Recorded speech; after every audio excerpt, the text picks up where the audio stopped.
what we get. Oh yeah, that looks really nice. We get some going in here like this. Okay, so we're gonna get it all in here. Now next up, I'm going to put some mushrooms in here. So I'm just gonna cut the mushrooms up. These are baby bellas, and we're gonna just chop these up too. Alrighty. I don't think I've ever showed you this chopper, but it does come in handy.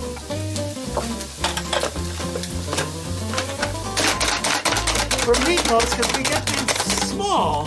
See? Boy, that thing's You see everybody? Oh, it's great. Okay. And then what we do is we're just going to cut these up, but you do have to cut them up a little smaller. You can't put them in a hole.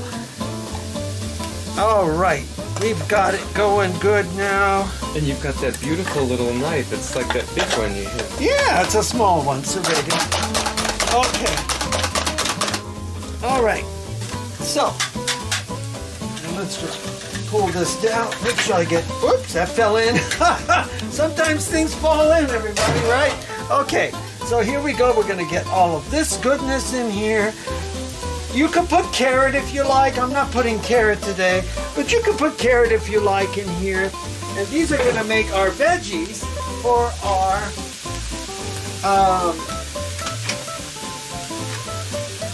The meatloaf?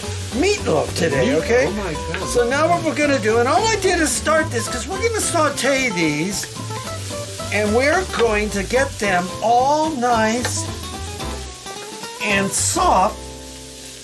So you can, there's a lot of things you can do here now.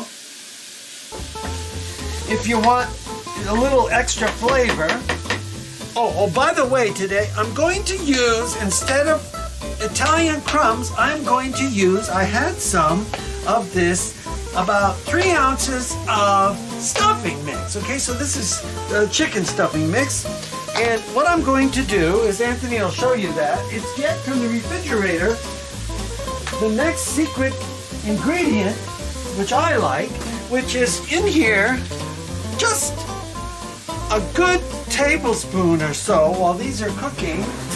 A couple of tablespoons of Worcestershire sauce in here. 1, 2, right in there. That's the magic. Okay, and then what we're gonna do is I'm gonna give it some ketchup.